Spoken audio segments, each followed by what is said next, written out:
Em nome do Pai, do Filho e do Espírito Santo. Amém.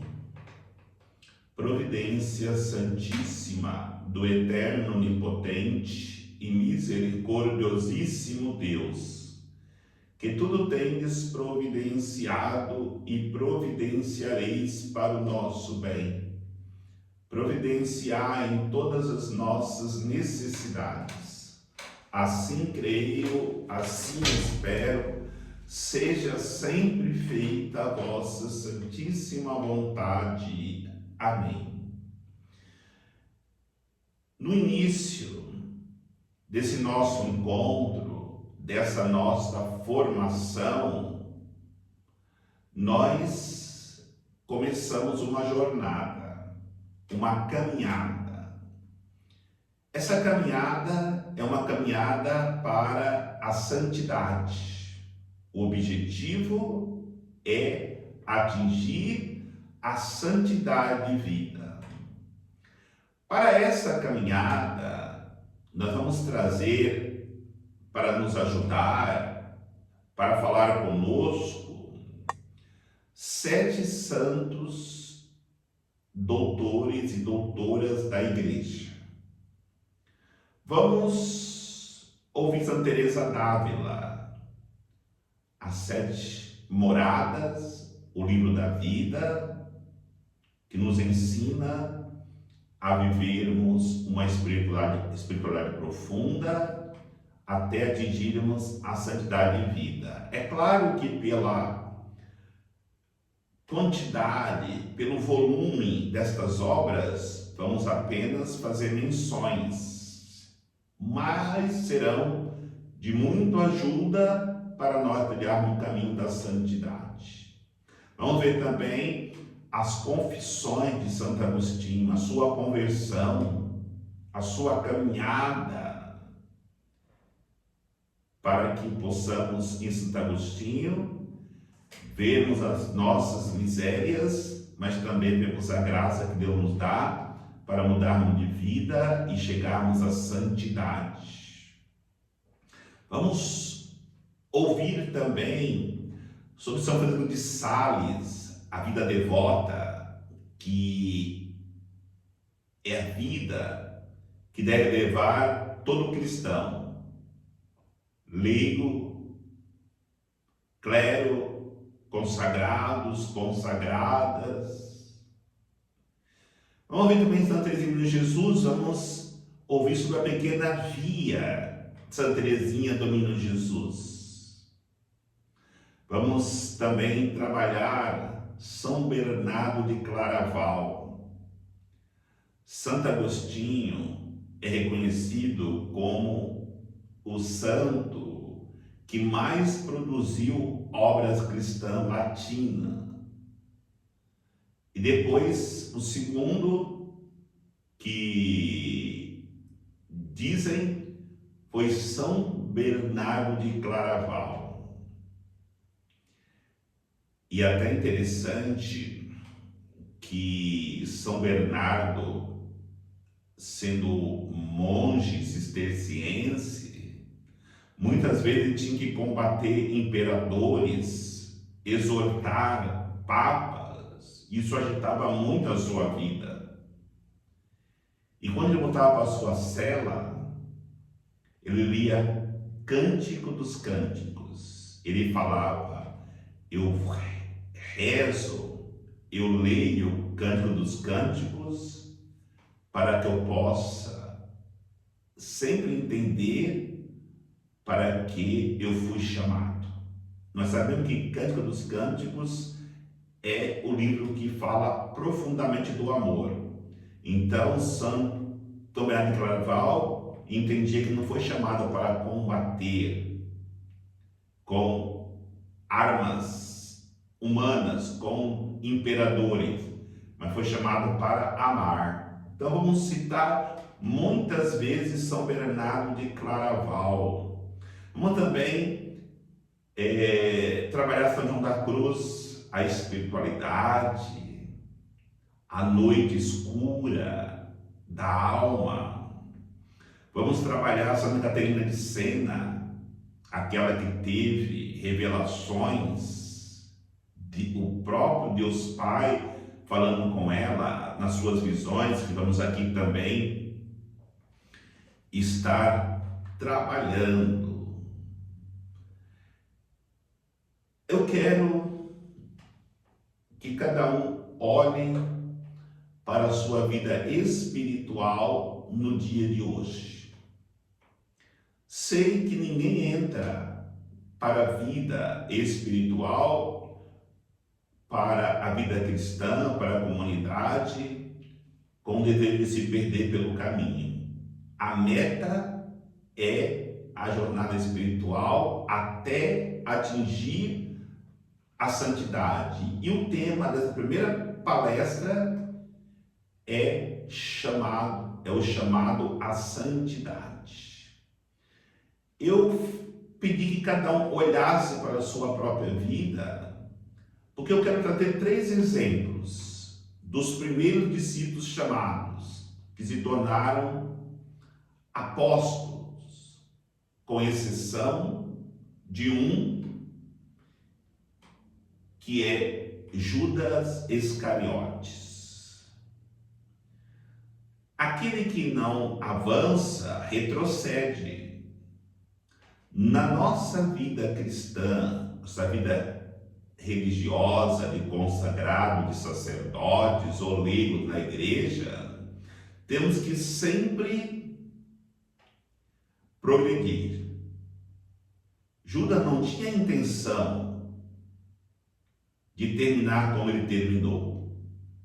A intenção dele era seguir Jesus no caminho da santidade, mas por não progredir, regrediu. Reflitamos, a nossa vida, embora sejamos sacerdotes, consagrados, consagradas, ou leigos, de fidelidade na igreja, não podemos correr o risco também de irmos para o mesmo destino de Judas. Quero refletir sobre outro apóstolo de Jesus, discípulo de Jesus, São Pedro. São Pedro caiu. Quantas vezes nós já caímos?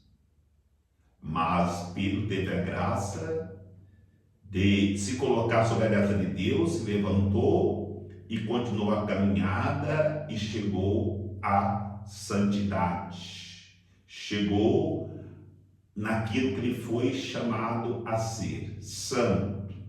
Nós teremos muitas caídas, mas como Pedro, precisamos levantar e continuar nossa caminhada.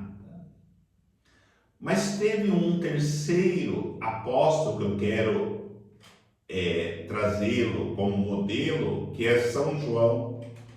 São João é o apóstolo do amor. Por quê? Porque sempre viveu esse chamado à santidade de maneira muito séria e profunda.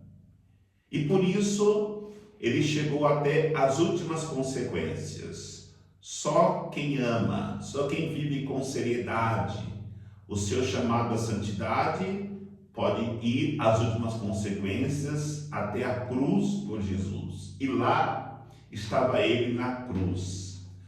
Modelo para nós tem que ser São João.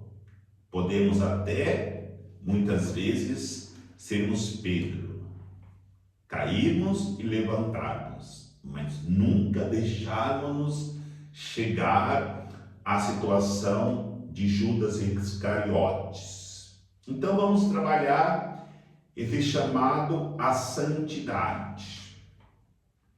Jesus sintetizou o seu ensinamento em um convite surpreendente e inequívoco feito a seus seguidores. Portanto, deveis ser perfeitos como vosso Pai Celeste é perfeito.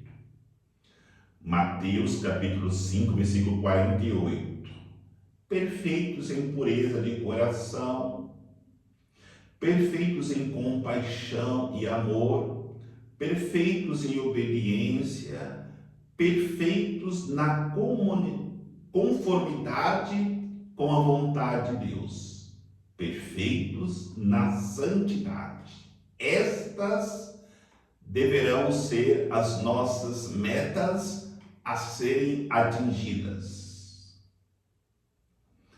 Quando ouvimos tais palavras, é compreensível que sejamos tentados a aceder ao desânimo, acreditando que a perfeição nos é impossível.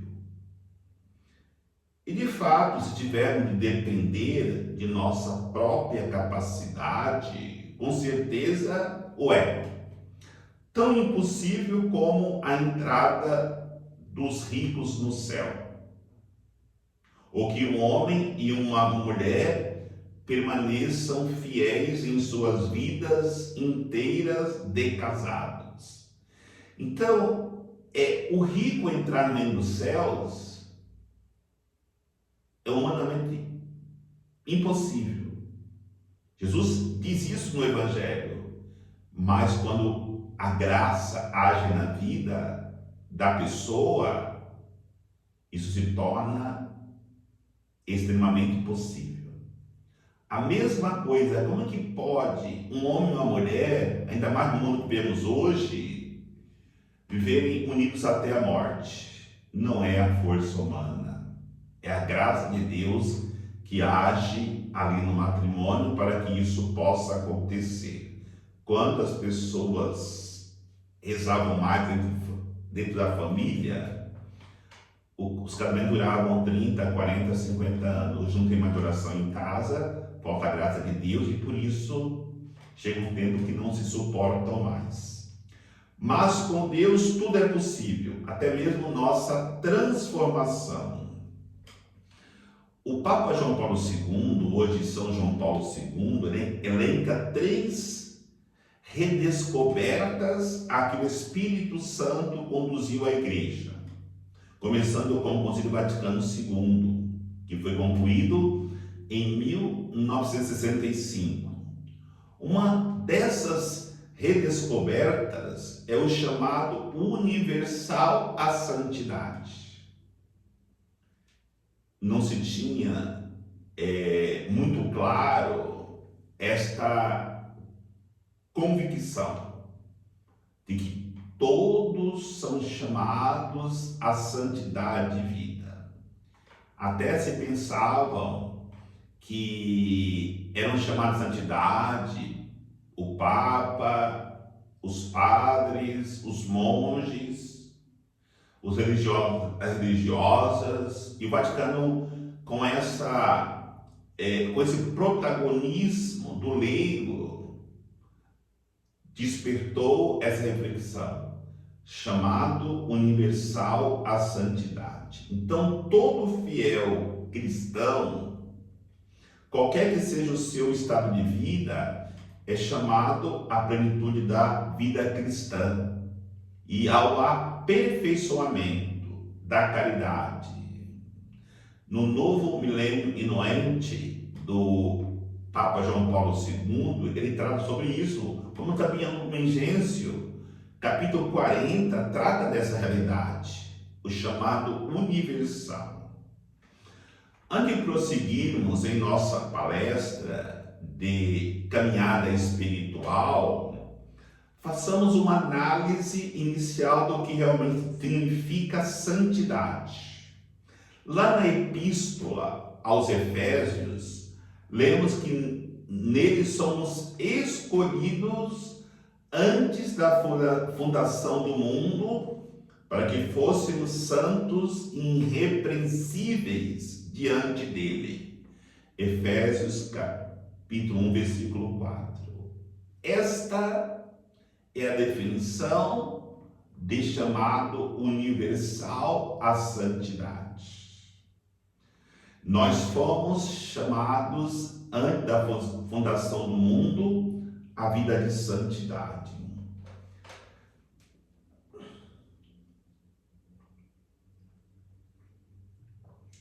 Ser santo não é bem uma questão de quantos rosários rezamos ou na quantidade de atividade cristã de que participamos, mas uma questão de ter nosso coração transformado em um coração de amor.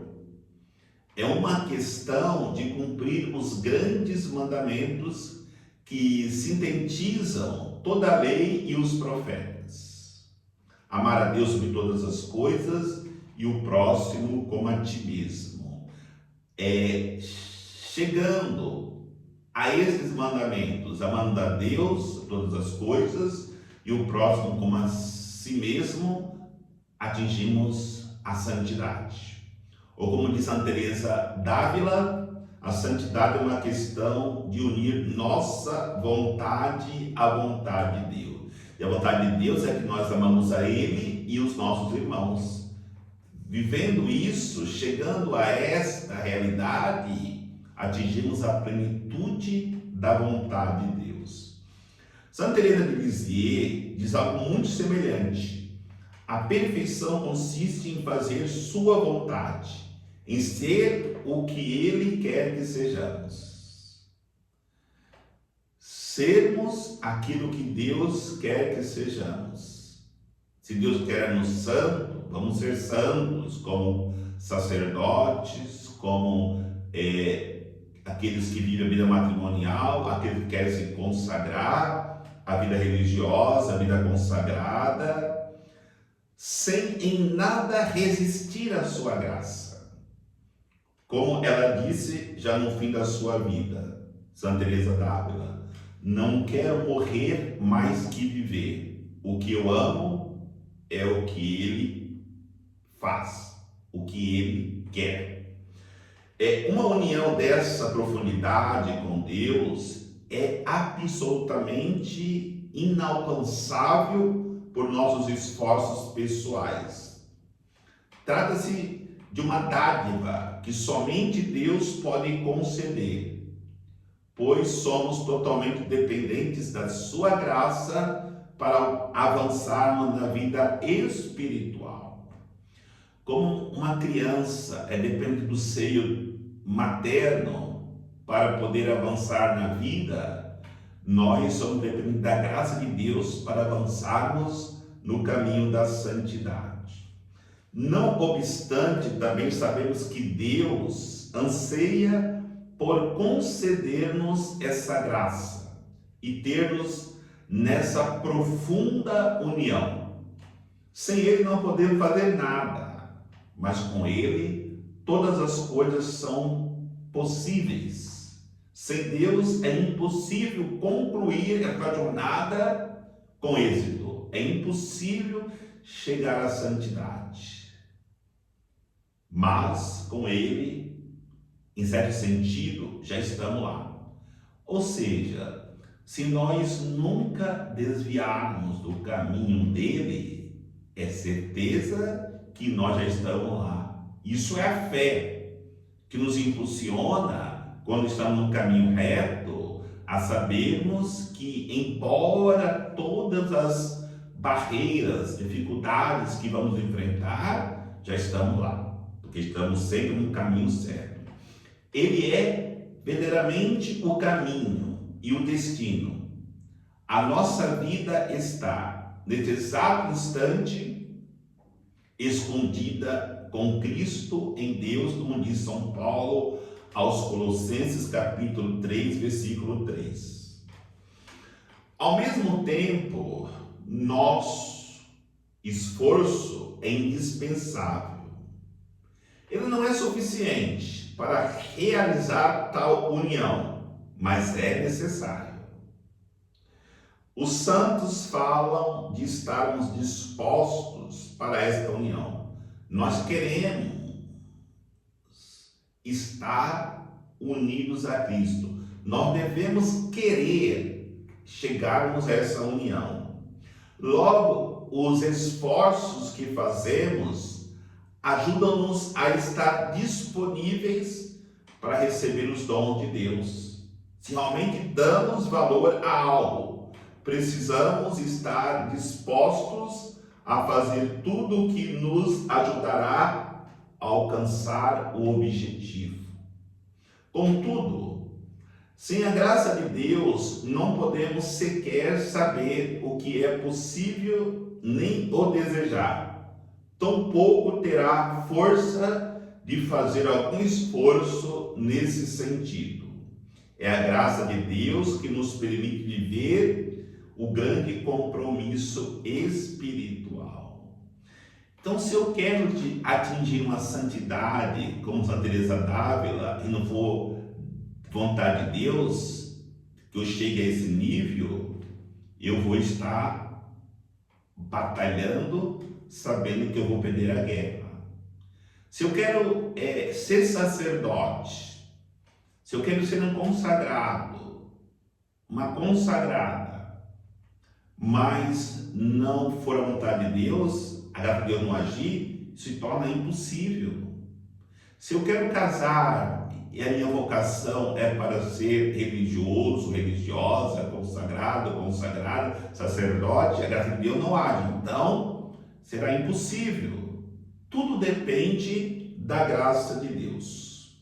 Como diz o Evangelho, é importante, então, antes de entrarmos nesta empreitada, avaliar o que é preciso antes de dar início a uma tarefa. Antes de começar a construir uma torre, ou ter parte em uma batalha e uma guerra, se quisermos concluí-la e ser bem sucedidos, muita coisa tem de mudar em nós, para que nos tornemos capazes da profunda união com Deus numa vida de santidade, como atingiram tantos santos de maneira especial, esses 7 santos doutores que estaremos estudando esses dias. As chagas do pecado original e de nossos pecados pessoais são fundas e precisam ser curadas e transformadas em um processo que tem necessariamente seus momentos dolorosos. Como é doloroso deixar Jesus arrancar as chagas dos nossos pecados, originais e pessoais. Ele precisa trabalhar em nós para que essas chagas sejam cicatrizadas e curadas. São João da Cruz chama da purificação da noite escura. Nós vamos estudar mais para frente São João da Cruz e vamos ver essas purificação da noite escura, onde Deus trabalha em nossas almas para purificar e nos lança na noite escura da fé. Por isso é importante não nos surpreendermos com os momentos dolorosos de nossa transformação, mas sabemos que eles são uma parte necessária de todo esse processo. Talvez estejamos neste momento passando por esse processo, na noite escura da alma, na noite escura da fé, na noite escura da vocação. Uma verdadeira bênção. Precisamos passar por muitas tribulações para entrar no reino de Deus. Já dizia os apóstolos em Atos dos Apóstolos, capítulo 14, versículo 22. E por fim, temos de saber que todo esforço e a dor vale a pena. Vale infinitamente a pena. Em retrospectiva, a dor da jornada parecerá leve se comparada com o peso da glória para a qual estamos sendo preparados. 2 Coríntios, capítulo 4, versículo 16 a 18. A profunda união com Deus, a união nupcial ou casamento espiritual, ou a união transformadora é possível até mesmo nesta vida. Quando eu estou falando aqui união nupcial, casamento espiritual ou união transformadora, são o que esses doutores usam para dizer quando chegamos na sétima morada, quando nós passamos pela noite escura, quando nós superamos todas as barreiras, passamos por todas as virtudes teologais, cardeais, para chegarmos na intimidade profunda e íntima com a pessoa de Jesus Cristo. Então, Santa Teresa d'Ávila diz que não há razão para que alguém alcance uma estabilidade básica na vivência de uma vida católica. E lembramos, já olhando para a sétima morada, Santa Teresa ela classifica que essa estabilidade básica se dá na terceira morada,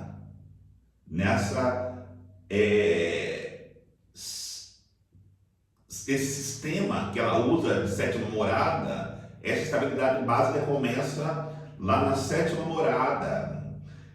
Não possa seguir todo o caminho até o casamento espiritual nesta vida, se não estivermos uma estabilidade básica, atingida na terceira morada, para caminhar até a sétima morada. Todos esses princípios serão estudados em profundidade nas palestras a seguir.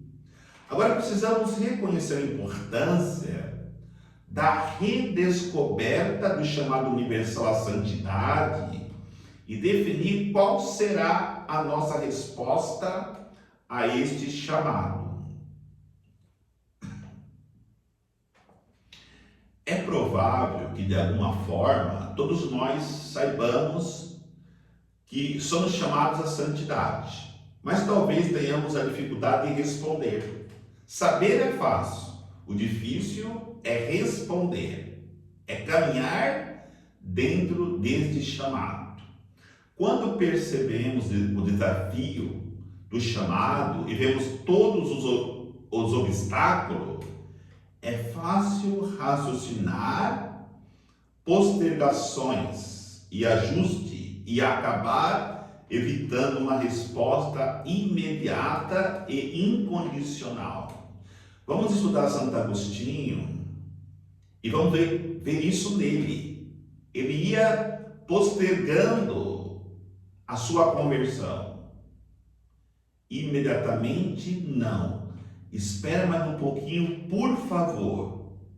Vamos ver? Era essa resposta que Santo Agostinho dava a Deus. Mas, graças a Deus, ele chegou o dia que deu a resposta. Será que nós já demos nova resposta? Ou quem sabe nesse encontro vamos dar a resposta para Deus?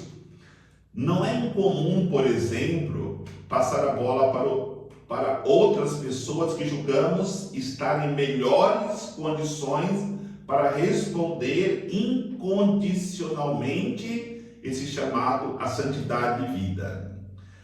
Aqueles que são leigos, por exemplo, olham para sua vida atarefada, seu coração indolente e supõem que padres e freiras têm melhores condições para responder ao chamado. Eles pensam, afinal, foi para isso que nós mantemos a igreja, que nós pagamos ele.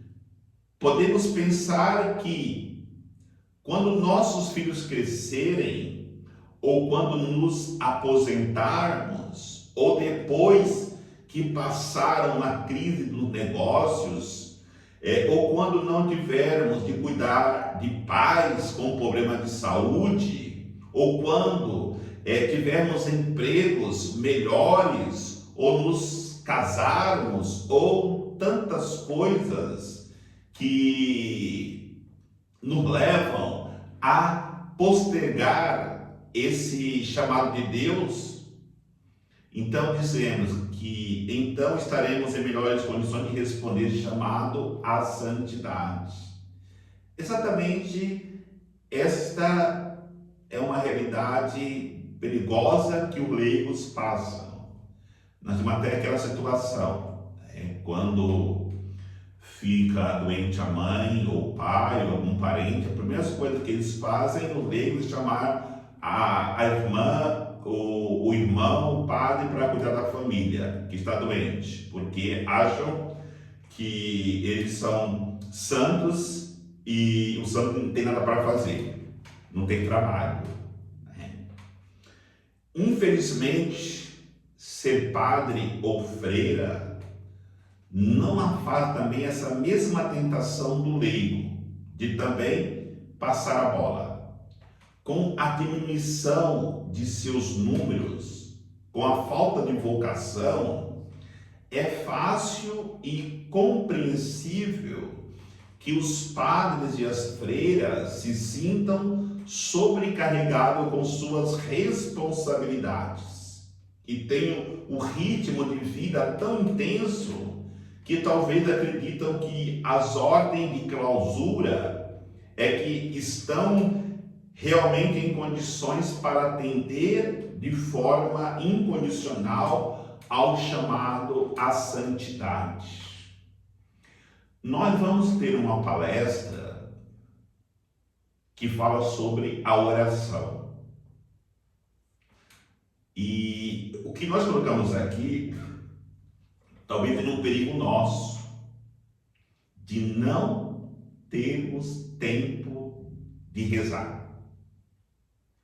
Sem a oração não há um passo sequer para a jornada de santidade, de vida espiritual. E nós podemos ter essa tentação de dizermos, na minha diocese tem um convento carmelita, elas rezam pelo meu trabalho, não preciso rezar. Ou um convento agostiniano, cisterciense, eles rezam? Não. Cuidado com essa tentação. Nós precisamos todos nos unirmos em oração, porque a batalha ela é muito árdua. Ela é muito difícil. Somente na intimidade, na oração, que nós poderemos atingir o final da nossa jornada espiritual. Procurem e me tragam um único santo que chegaram à santidade sem colocar-se horas e horas diárias em oração, intimidade com Deus. Todavia, mesmo nas ordens de clausura, é possível raciocinar e passar a bola, pois tendo de cuidar de hóspedes que chegam, inspecionar as reformas no convento, no mosteiro, participar de conferências monásticas, ou fazer queijo, ou fazer pão, ou fazer geleia, é impossível supor que é o eremita que de fato pode responder incondicionalmente ao chamado à santidade. Mas nem mesmo o eremita assegura essa resposta, afinal, os eremitas precisam criar uma regra de vida, fazer reuniões com superiores para revisá-las, certificar-se de que seu plano de saúde ele dá cobertura adequada. Agora eu estive na Itália em janeiro, fui visitar lá, se eu não me engano, os camaduquenses, é mais um nome assim, uma ordem muito rígida. E naquele momento estava indo um monge já de idade fazer hemodiálise. Ou seja, tem essas preocupações também. As doenças chegam e alguém tem que levar ele. Outro monge sai ali do mosteiro, do eremitério, né, para poder acompanhá-lo. Isso também tira daquela vida de oração. Como também fazem geleia, fazem pães. Então tudo isso, os eremitas também podem dizer que eles também têm razão para dizer que não tem tempo para estar em oração. Todos nós corremos esse risco, esse perigo. Então, existem muitas distrações e podemos lidar com essas tentações interiores e exteriores. E talvez até mesmo escrever para um boletim periódico para eremitas e gastar tempo com todas estas coisas. É interessante nós percebermos que estamos lutando com um inimigo muito astuto. Ele não dorme, ele não tem distrações, espera 24 horas um deslize daqueles que são cristãos e busca a santidade para procurar enganá-los e derrubá-los. Na verdade, o que nos impede de dar uma resposta incondicional ao chamado de Jesus no Concílio Vaticano II da santidade universal e das frequentes exortações do Espírito não são as circunstâncias externas da nossa vida, mas a indolência interior do nosso coração. É a indolência do nosso interior de nos comprometermos mais com a vida de santidade.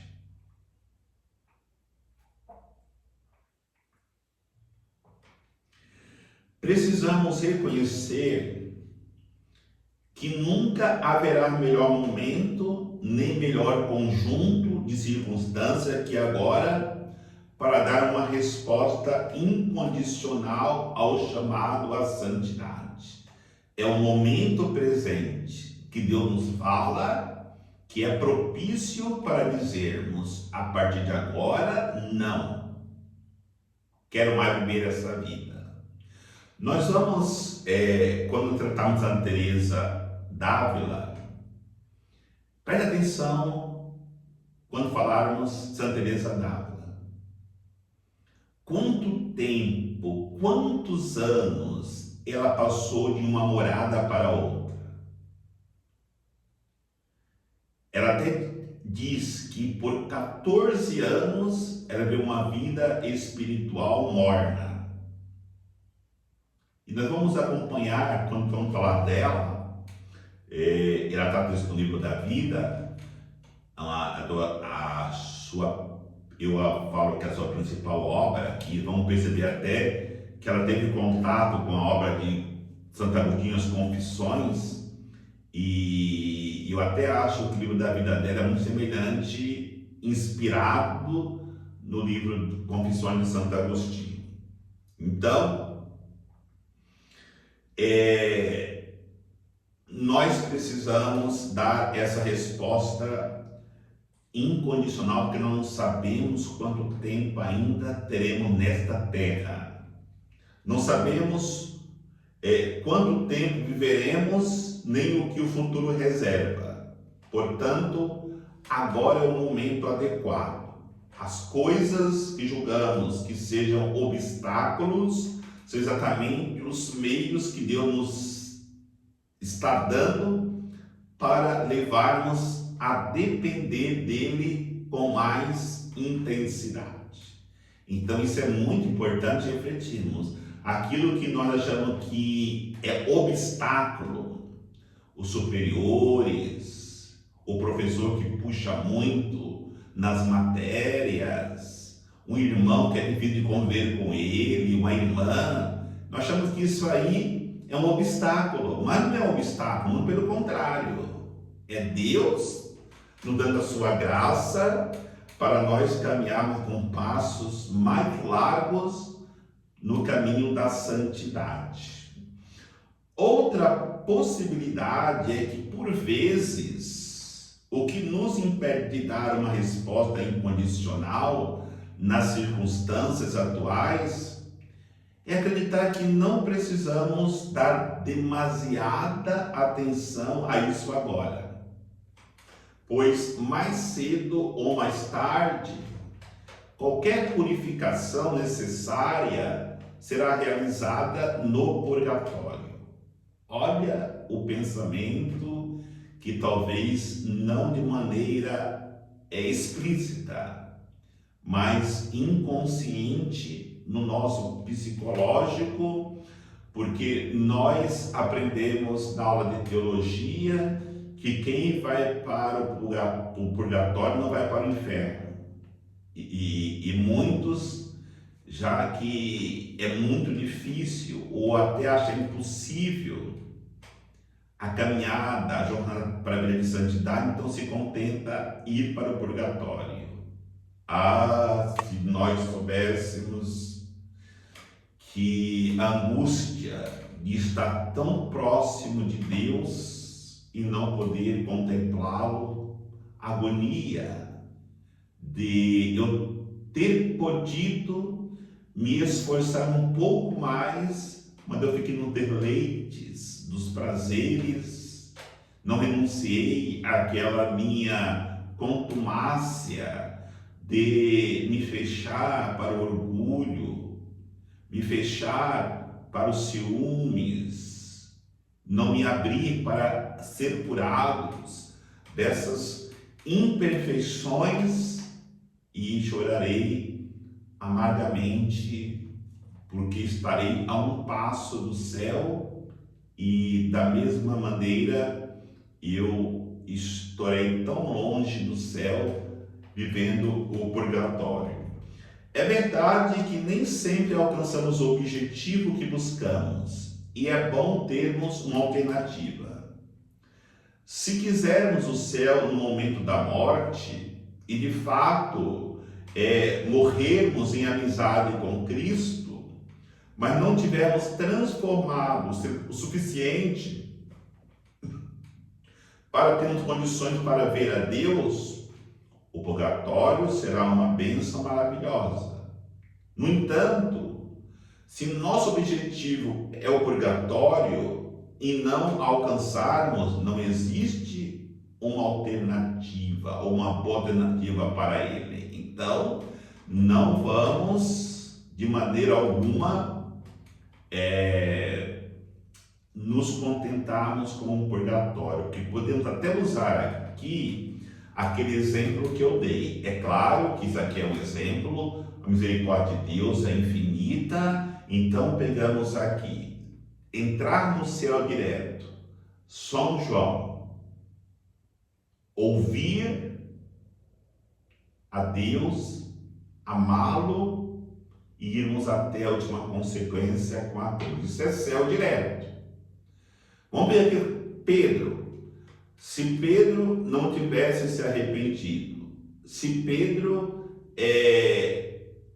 embora tenha negado Jesus, ele continuasse negando, ele poderia ter uma grande possibilidade de parar no purgatório. Mas Pedro, ele negou, reconheceu: Pedro, tu me amas? Senhor, tu sabes tudo, tu sabes que eu te amo, eu sou fraco, mas eu quero mudar de vida. E quantas vezes nós caímos no mesmo pecado e continuamos, e podemos chegar uma hora que estejamos afundados neste pecado e Deus nos tirar deste mundo, purgatório.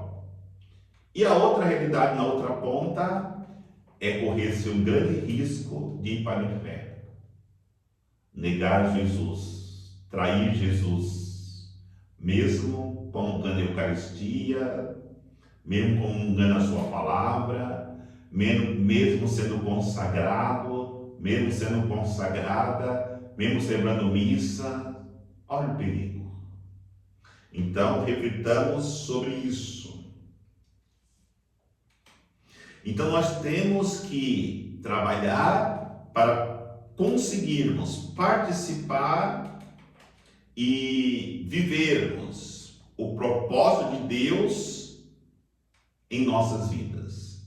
Em verdade, nesse caso, quanto mais rápido entrar no propósito de Deus para nossas vidas, mais graça teremos para atingirmos o objetivo da santidade. E por fim, é importante perceber que há uma única escolha: passar por uma transformação completa e entrar no céu, ou ficar extremamente separado de Deus no inferno.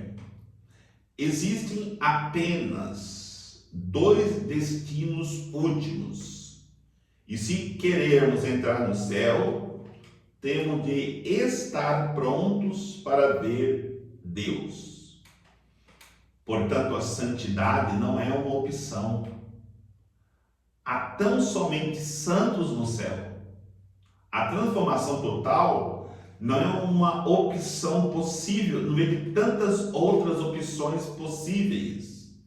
Aqueles que se interessam por esse tipo de coisa, mas algo especial para quem deseja passar a eternidade junto com Deus. Então, a transformação total não é uma opção possível àqueles que se interessam por esse tipo de coisa, mas algo especial. O único propósito de nossa criação, de sermos pessoas humanas, o único propósito da nossa redenção é que possamos estar inteiramente unidos a Deus em todos os aspectos de nossa existência. Nós existimos para a união, fomos criados para a união, fomos redimidos por Cristo para a união eterna.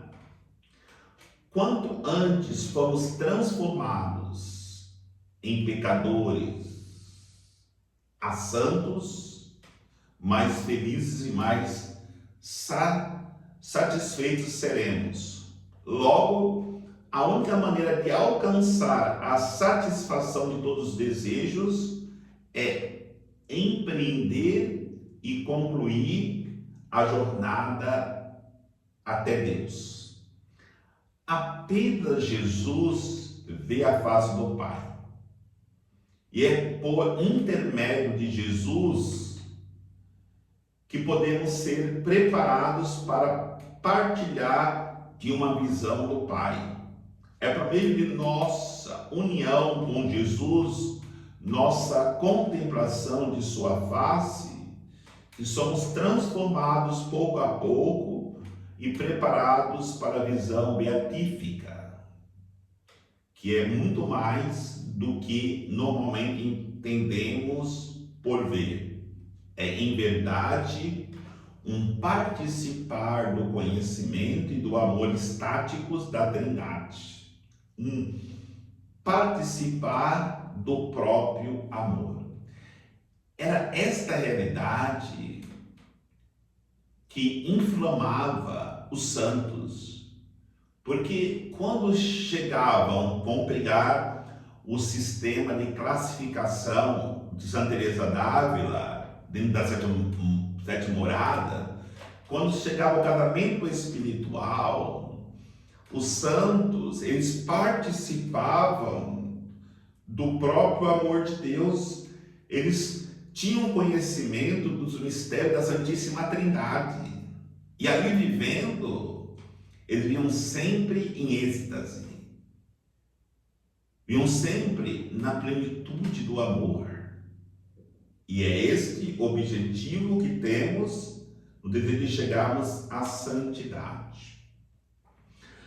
Ao ponderar qual seria o legado mais importante do grande jubileu do ano 2000, que deveria ser levado ao novo milênio, o Papa João Paulo II disse o seguinte: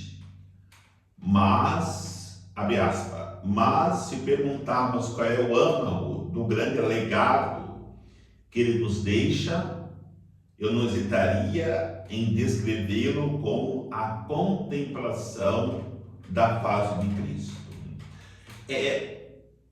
Esta frase do Papa João Paulo II, que encontramos no documento Novo Milênio e no ente número 15, contemplar a face de Cristo, é o atingir a plenitude da santidade. Só contempla a face de Cristo aqueles que atingiram a santidade de vida. São Bernardo de Claraval amplia a nossa visão do que significa contemplar a face de Cristo ao ressaltar que vemos o Filho no Pai e vemos o Pai no Filho.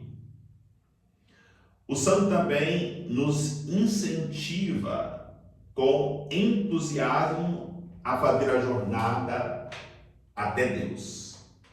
E todos nós que, com a face descoberta, contemplamos a glória do Senhor, estamos sendo transfigurados em sua imagem. Mas isso vem do Senhor, que é o Espírito Santo que nos conduz a esta experiência. O texto da Sagrada Escritura, 2 Coríntios, capítulo 3, versículo 18, nos ensina que, de fato, essa nossa experiência vem do Espírito, que é o Espírito agindo em nossas vidas. Esse texto das Escrituras é um excelente resumo do processo de transformação que queremos aprender nas palestras que teremos neste retiro. A minha intenção são